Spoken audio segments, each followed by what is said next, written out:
Hello students, स्वागत है आपका हमारी क्लास में, that is carbon classes. Carbon classes में आज मैं आप लोगों के लिए लेकर आई हूँ द क्लास 10th का सिलेबस, जो कि हम लोग क्लास 8 में भी पढ़ते हैं, क्लास 7 में भी पढ़ते हैं और 10th, 11, 12 में भी पढ़ते हैं हम लोग, that is reproduction. Okay, reproduction बच्चों को काफ़ी इंटरेस्टिंग चैप्टर लगता है। ओके, लेकिन इस चैप्टर के बारे में बहुत डिटेल सभी बच्चे नहीं जान पाते हैं कि क्या होता है इस टॉपिक में। ओके, तो रिप्रोडक्शन एक्चुअली में हम लोग किस तरह से स्टार्ट करेंगे वो हम लोग आज देख लेते हैं। सबसे पहले हम लोग रिप्रोडक्शन का डेफिनेशन स्टार्ट करते हैं कि रिप्रोडक्शन है क्या। ओके, तो रिप्रोडक्शन है क्या? द प्रोडक्शन ऑफ, एक तरह से रिप्रोडक्शन को अगर हम लोग स्प्लिट करें तो वर्ड क्या है, दैट इज री प्लस प्रोडक्शन। ओके, मतलब फिर से प्रोडक्शन होना।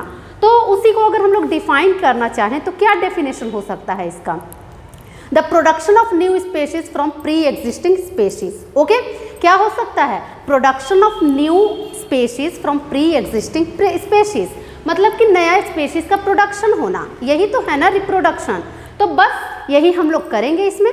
तो इस टॉपिक में हम लोग सबसे पहले इसका डेफिनेशन करेंगे। ओके, डेफिनेशन को एक अच्छे ढंग में हम लोग लिखेंगे, that is the production of new species from a pre existing species. ये हो गया हमारा डेफिनेशन। इसके बाद हम लोग इसके कुछ फीचर्स के बारे में जानेंगे कि रिप्रोडक्शन, अगर हम लोग लिविंग ऑर्गेनिजम्स के सारे प्रोसेसेस को ले, सारे जो भी मेटाबॉलिक प्रोसेसेस हम लोग बोले या लाइफ प्रोसेसेस हम लोग बोले, अगर हम लोग सारे लाइफ प्रोसेसेस को ले तो सारे लाइफ प्रोसेसेस में ये रिप्रोडक्शन जो प्रोसेस है ये किस तरह का प्रोसेस है? क्या इसे हम लोग डिफाइनिंग प्रॉपर्टी कह सकते हैं या ये कैरेक्टरिस्टिक्स प्रॉपर्टी है? कैसी प्रॉपर्टी ये है? तो इसे आज हम लोग अच्छे से समझेंगे, that is reproduction is defining और कैरेक्टरिस्टिक्स प्रॉपर्टी। ओके, तो चलिए हम लोग सबसे पहले स्टार्ट करते हैं रिप्रोडक्शन का definition. The production of new species from a pre-existing species। Okay, इसमें आप लोग स्पेशीज वर्ड सुन के थोड़ा सा डाउट लग रहा होगा, क्योंकि आप लोग 10th क्लास से हैं, 8th क्लास से के भी बच्चे मुझे देख रहे होंगे, 7th के भी बच्चे देख रहे होंगे। तो स्पेशीज एक तरह से क्या हो सकता है? कोई भी मतलब जनरेशन। ओके, कोई भी जनरेशन, चाहे वो किसी भी तरह से एनिमल हो, प्लांट हो, मतलब लिविंग होना चाहिए। ओके, लिविंग जनरेशन होना चाहिए। तो the production of new species from a pre existing species. Okay, हम लोग स्पेशीज भी इसे लिख सकते हैं या हम लोग इसमें एक और वर्ड ऑर्गेनिजम्स भी लिख सकते हैं। ओके, आप लोगों के लिए अगर इजी वे में बोलूँ तो ऑर्गेनिजम्स ही होगा इजी वे में। ओके, तो नया ऑर्गेनिज्म का प्रोडक्शन होना फ्रॉम जो भी ऑर्गेनिज्म हमारा पहले से है। ओके, पहले से ऑर्गेनिज्म है तभी तो प्रोडक्शन होगा ना नया, तो ये हम लोग कहते हैं रिप्रोडक्शन। ओके, तो रिप्रोडक्शन अब हम लोग जानेंगे कि ये कैसा प्रॉपर्टी है। ये अगर हम लोग इसे सिंपल वे में जाने तो reproduction is a characteristic property. Okay, characteristic property. अब कैरेक्टरिस्टिक प्रॉपर्टी इसे क्यों कहा गया, डिफाइनिंग क्यों नहीं कहा गया, इसे भी मैं आप लोगों को डिटेल कर दूं। रिप्रोडक्शन अगर हम लोग कहें रिप्रोडक्शन, तो रिप्रोडक्शन क्या ऑल लिविंग्स में देखने को मिलता है? क्या ऑल लिविंग्स बेबी बेयर करते हैं? मतलब कि ऑल लिविंग्स का आगे चल के कैपेसिटी होता है प्रोडक्शन करने का? अगर हम लोग ये बोले एक सिंपल वे में, अगर मैं आप लोगों से पूछूं क्या ऑल लिविंग्स में कैपेसिटी होती है प्रोडक्शन करने की, तो इसका आंसर है नो। ठीक है, क्यों? क्योंकि सारे लिविंग्स में ऐसी कैपेसिटी नहीं होती है। नहीं होती है तो सारे लिविंग्स में नहीं होती है, तो क्या हम लोग इस प्रॉपर्टी को एक डिफाइनिंग प्रॉपर्टी के रूप में कह सकते हैं? हाँ, कह सकते हैं? नहीं कह सकते। क्यों? क्योंकि अगर हम लोग बोलने जाएं कि reproduction is the defining property of any organism, तो this is wrong statement. Okay, wrong statement, because any organism तो हम लोग नहीं ना दे सकते हैं, क्योंकि हर ऑर्गेनिज्म नहीं कर सकता है रिप्रोडक्शन। ओके, हर ऑर्गेनिज्म कैपेबल नहीं होता है रिप्रोडक्शन करने के लिए। जस्ट फॉर एग्जांपल, आप लोग को अगर नॉर्मल वे में मैं बताऊं, जस्ट फॉर एग्जांपल, आप लोग जानते होंगे, आप लोग के आसपास कई ह्यूमंस होते होंगे जो स्टराइल इन नेचर होते होंगे, कई पेरेंट्स हैं जो जिनके बच्चे नहीं हो पाते हैं, तो क्या वो लिविंग नहीं हैं? हम लोग क्या बोलेंगे, क्या वो लिविंग नहीं हैं? लिविंग तो वो हैं, लिविंग हैं तो क्या हो गया, वो रिप्रोडक्शन नहीं कर पा रहे हैं, तो क्या हम उन्हें लिविंग कहेंगे ही नहीं, वो तो लिविंग है ना। इसीलिए हम लोग कहते हैं कि अगर लिविंग के प्रॉपर्टी को लेकर के हम लोग अगर चर्चा करें तो लिविंग के प्रॉपर्टी में हम लोग रिप्रोडक्शन को मेनली करके एकदम पक्की बात हम उसे इंक्लूड नहीं कर सकते रिप्रोडक्शन, ओके, क्योंकि all the livings not shows the reproduction process, okay, all the livings do not shows the reproduction process, but reproduction is the characteristics property of livings, okay, ऐसा हम लोग कह सकते हैं, ठीक है। तो कई हम लोग एक्सेप्शंस देखते हैं, एक्सेप्शंस हैं कई जिनमें रिप्रोडक्शन नहीं होता है, ओके, जिन लिविंग्स में रिप्रोडक्शन नहीं होता है। तो कौन से लिविंग्स हैं, एक लिविंग है हमारा that is sterile human, okay, sterile human. Next है हम लोग कह सकते हैं worker bee, okay, honey bee के कॉम्ब में बहुत सी मधुमक्खियां होती है जिसमें वर्कर बी जो होते हैं वो स्टेराइल इन नेचर होते हैं, ठीक है, worker bee. And the third one अगर हम लोग बोले दैट इज म्यूल। म्यूल क्या होता है, एक गधा और डोंकी एंड हॉर्स का प्रजाति, मतलब मिक्सिंग एक हाइब्रिड प्रजाति होता है that is mule. Mule is always sterile in nature, okay, mule always sterile होता है जो कि जिसमें कैपेसिटी नहीं होती है बेबी प्रोडक्शन की, ओके, बेबी प्रोडक्शन की कैपेसिटी नहीं होती है। तो हम लोग इस टॉपिक को, इस रिप्रोडक्शन को हम लोग क्या बोलेंगे, ये एक कैरेक्टरिस्टिक्स प्रॉपर्टी है, not the defining property of any living, okay, characteristics property of livings, okay, हम लोग ये कहेंगे। तो आई थिंक सो कि ये टॉपिक तो आप लोगों के लिए एकदम क्लियर हो गया होगा, एकदम सिंपल सा टॉपिक है ये कि reproduction is a characteristics property, okay. अब हम लोग बात करते हैं रिप्रोडक्शन इन यूनिसेलुलर्स एंड मल्टीसेलुलर्स की, ओके। जब हम लोग यूनिसेलुलर्स को लेंगे और मल्टीसेलुलर्स को लेंगे तो रिप्रोडक्शन क्या है, रिप्रोडक्शन क्या यूनिसेलुलर्स का मल्टीसेलुलर्स की ही तरह होता होगा, नो, नहीं होता है, एकदम सिंपल वे में होता है। यूनिसेलुलर्स क्योंकि बहुत छोटे ऑर्गेनिजम्स होते हैं उनमें एकदम सिंपल वे में होता है। यूनिसेलुलर्स का बड़ा होना, यूनिसेलुलर अगर बड़ा हुआ यानी कि वो क्या करेगा, वो अंडरगोज करेगा स्प्लिटमेंट, ओके, दो छोटे ऑर्गेनिजम्स में वो स्प्लिट हो जाएगा, ओके। तो ये क्या हुआ, प्रोडक्शन तो यहीं पर हो गया, क्या इसे और कुछ करने की जरूरत पड़ी, नहीं, यहाँ पे कुछ भी मतलब लंबा प्रोसेस नहीं चला किसी भी तरह का। ये क्या हुआ, बस यूनिसेलुलर ने ग्रो किया एंड स्प्लिट किया, यानी कि उसने दो ऑर्गेनिजम्स बना दिए। तो ये क्या हो गया, ये डायरेक्ट रिप्रोडक्शन हो गया, direct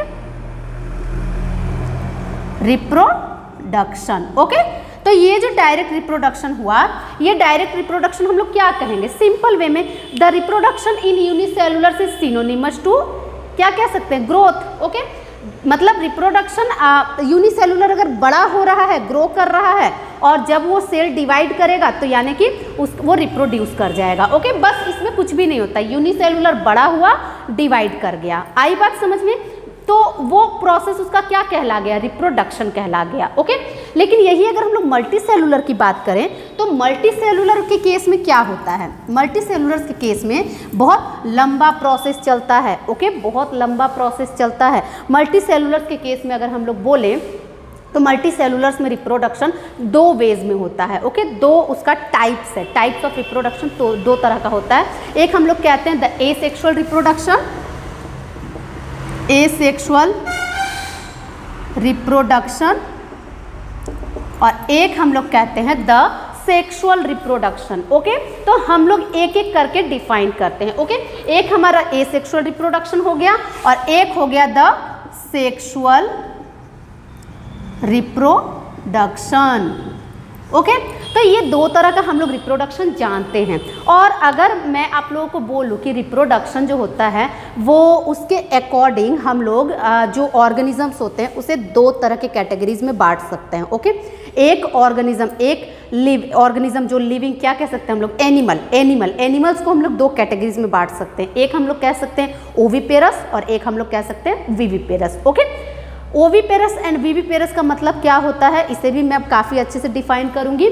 oviparous egg laying animals होते हैं, ओके। जिन एनिमल्स के जो बेबी प्रोडक्शन का तरीका एग के रूप में होता है वो एनिमल्स ओविपेरस कहलाते हैं। और यही अगर हम लोग विविपेरस की बात करें तो the animals that gives birth to a child, direct gives birth to a child, अगर बेबी को जन्म देता है एनिमल तो उसे हम लोग विविपेरस एनिमल कहते हैं। ओके, तो ये टॉपिक भी मैं डिटेल करूंगी, लेकिन पहले हम लोग एसेक्सुअल एंड सेक्सुअल रिप्रोडक्शन की ओर चलते हैं। Okay, asexual and sexual reproduction को डिटेल जानने के लिए हम लोग इसका एक तरह से क्या कर सकते हैं, डिफरेंस के रूप में हम लोग इसे डिफाइन कर सकते हैं। ओके, तो अगर हम लोग इसका डिफरेंस करें तो डिफरेंस में क्या आ जाएगा, सबसे पहले एसेक्सुअल रिप्रोडक्शन वो रिप्रोडक्शन है that needs only one parent. क्या है, इसमें ओनली वन पेरेंट की जरूरत है, ओनली वन पेरेंट। ओके, और यही अगर हम लोग सेक्सुअल की बात करें तो that needs two parent. Okay, इसमें कैसे कितने पेरेंट की जरूरत है,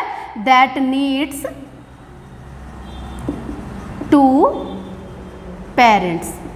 ओके, टू पेरेंट्स। अब अगर हम लोग बात करें दूसरा टॉपिक इसमें, तो क्या एसेक्सुअल रिप्रोडक्शन में सेक्स सेल का इन्वॉल्वमेंट होता है, तो इसका आंसर है नो।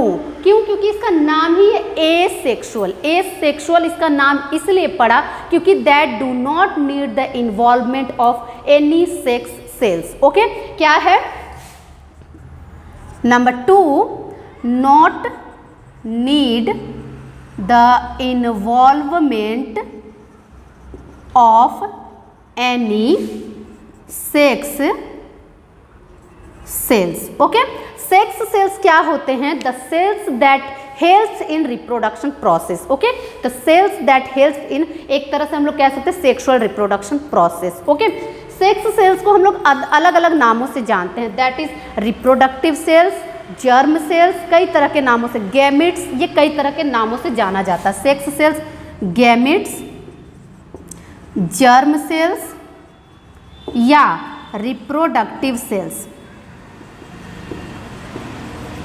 इन सभी नामों से ये जाना जाता है। अब इसी को अगर हम लोग यहाँ पे लिखे तो क्या हो जाएगा, the involvement of sex cells. क्या हो जाएगा, इसमें involvement of sex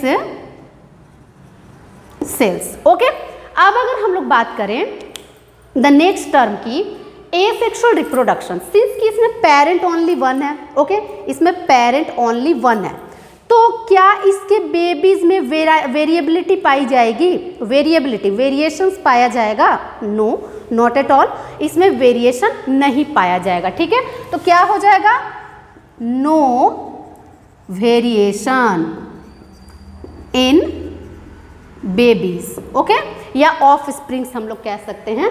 third one यहाँ पे क्या होगा, अगर सेक्सुअल रिप्रोडक्शन है तो सीधी सी बात, इसमें पेरेंट अलग अलग होंगे। Okay, mother and father, okay, दो पेरेंट्स होंगे। अब दो पेरेंट्स का इन्वॉल्वमेंट है, मतलब कि बेबी भी तो डिफरेंट बन सकता है, may be the chances baby का डिफरेंट बनने का, तो यहाँ पे क्या हो गया, वेरिएशंस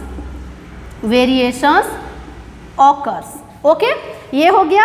अब हम लोग अगर बात करें एसेक्सुअल एंड सेक्सुअल रिप्रोडक्शन की, ये तो हो गया एक सिंपल वे। ओके, ये मैं सिंपली आप लोगों को समझा रही हूँ कि ये दोनों रिप्रोडक्शन होता क्या है। ठीक है, इसमें और भी हम लोग बहुत कुछ इन्वॉल्व कर सकते हैं, बट आफ्टर द चैप्टर, हम लोग जब चैप्टर कंप्लीट करेंगे तब हम लोग इसमें और भी बहुत कुछ इन्वॉल्व कर सकते हैं। ओके, बट अभी के लिए इसमें इतना ही काफ़ी है आप लोगों के जनरल नॉलेज के लिए कि एसेक्सुअल और सेक्सुअल रिप्रोडक्शन क्या होता है, for my all students of class 7, 8 and class 10th। Okay, ये बहुत सिंपल वे में मैंने बताया है आप लोगों को। अब देखिए, इसमें हम लोग दूसरा टर्म कर सकते हैं, एग्जाम्पल आप लोग दे सकते हैं। ओके, एग्जाम्पल, तो एग्जाम्पल के लिए हम लोग क्या दे सकते हैं, एग्जाम्पल जनरली एसेक्सुअल रिप्रोडक्शन एक तरह से सिंपल ऑर्गेनिजम्स में होगा। ओके, सिंपल ऑर्गेनिजम्स जो कि अर्लियर ऑर्गेनिजम्स थे, not the advance organisms. Okay, advance में भी होता है, बट इन सम केसेस में एसेक्सुअल रिप्रोडक्शन होता है। तो अर्लियर ऑर्गेनिजम्स हम लोग क्या कह सकते हैं, binary fission in amoeba, fission in amoeba.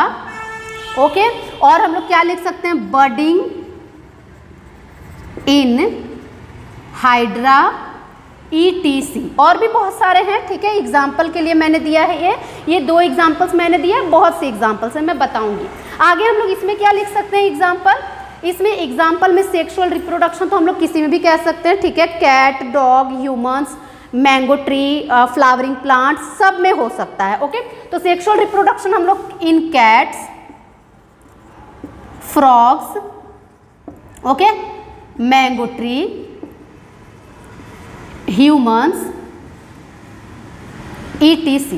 Okay, ये सिंपल है, जनरल है सेक्सुअल रिप्रोडक्शन। ओके, तो इसके बारे में लगभग सब लोग जानते हैं। एसेक्सुअल रिप्रोडक्शन थोड़ा सा डिफिकल्ट टॉपिक है, थोड़ा सा डिफरेंट है आप लोगों के लिए, क्योंकि हम लोग जनरली इसे देख नहीं पाते हैं। ओके, लेकिन फिर भी इसमें बहुत कुछ है समझाने के लिए। अब मैं आप लोगों को बताती हूँ द रिप्रोडक्शन के बारे में थोड़ा सा और नॉलेज। ओके, ये तो हो गया हमारा डिफरेंस।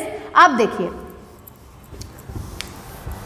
अब हम लोग रिप्रोडक्शन में और क्या करेंगे। सबसे पहले मैंने आप लोगों से एक बात तो पूछी ही नहीं कि रिप्रोडक्शन क्यों रिक्वायर्ड होता है, रिप्रोडक्शन करना क्यों ज़रूरी होती है। क्यों? बिकॉज क्यों ज़रूरी होती है? क्योंकि हमें अपने प्रजाति को आगे बढ़ाना है। ओके, हमारी स्पेशीज़ को कंटिन्यू करना है। ओके, हमारे स्पेशीज़ को कंटिन्यू करना है फॉर इवोल्यूशनरी पर्पस, इसलिए हमें रिप्रोडक्शन करना ज़रूरी है। ओके, अगर हम लोग रिप्रोडक्शन नहीं करेंगे तो हमारा स्पेशीज़ आगे कंटिन्यू नहीं कर पाएगा, है कि नहीं। तो आगे कंटिन्यू नहीं कर पाएगा तो फिर हमारी स्पेशीज़ आगे चल के कई सालों बाद यहाँ से गायब हो जाएंगी। ओके, एक्सटिंक्ट हो जाएंगी। एक्सटिंक्ट स्पेशीज़ आप लोग जानते होंगे word, the extinct species just like dinosaurs. Okay, dinosaurs कैसे खत्म हो गए, गायब हो गए ना, उसी तरह से हमारी भी प्रजाति गायब हो जाएगी और जो भी ऑर्गेनिजम्स आज के डेट में हमें दिखाई देते हैं वो गायब हो जाएंगे अगर रिप्रोडक्शन नहीं करेंगे। अगर उनका बेबी सर्वाइव नहीं करेगा तो क्या वो चेन की तरह चलते चले जाएंगे? क्या वो इवोल्यूशन कर पाएंगे? नहीं कर पाएंगे। तो इसीलिए हम लोग कहते हैं कि reproduction is most required property. Okay, बहुत रिक्वायर्ड प्रॉपर्टी है, ये बहुत ज़्यादा जरूरी प्रॉपर्टी है और ये रिप्रोडक्शन करना ज़रूरी है for evolutionary, for continuation of species in the world. Okay, for continuation of species in the world, for continuation of species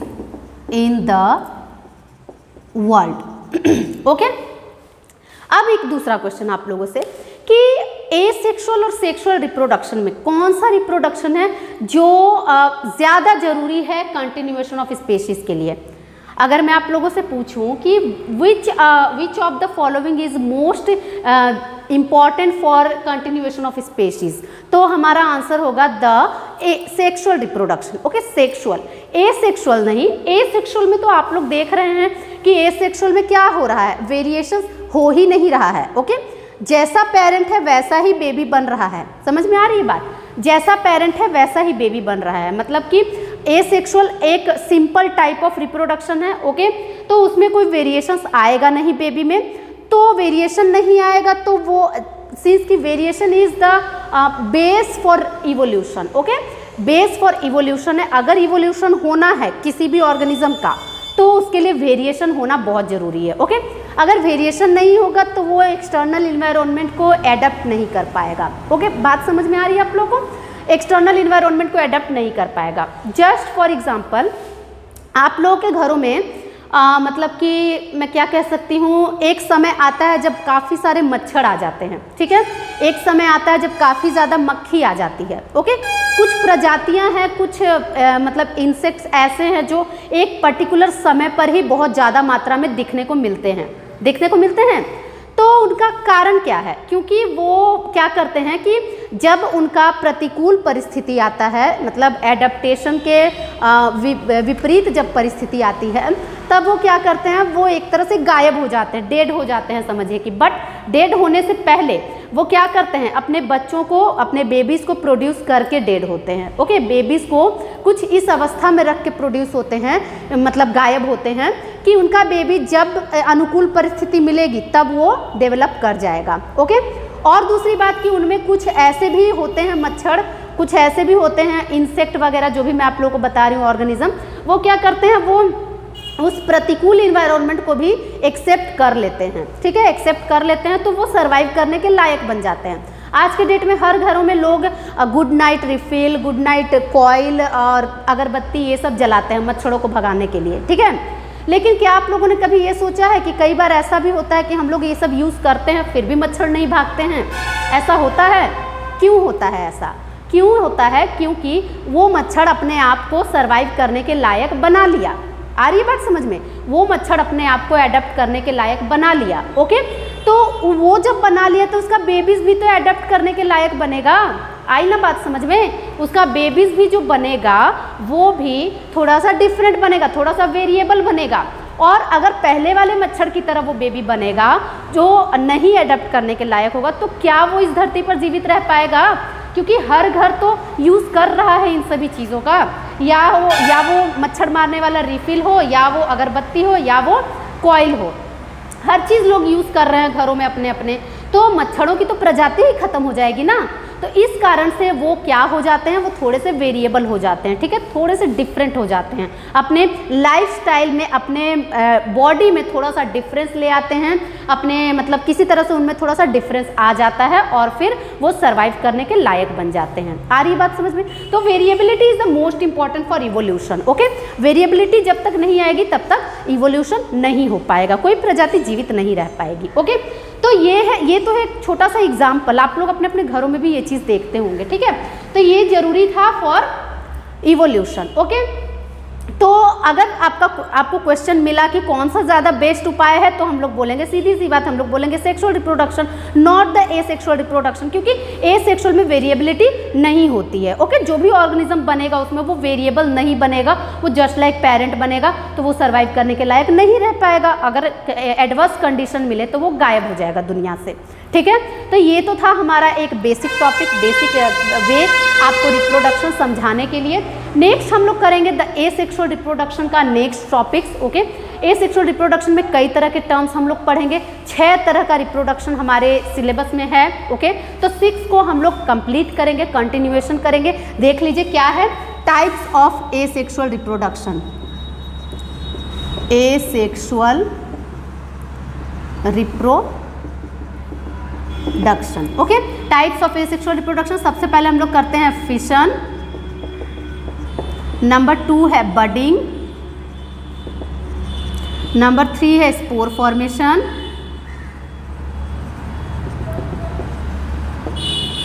number 4 है रीजेनरेशन,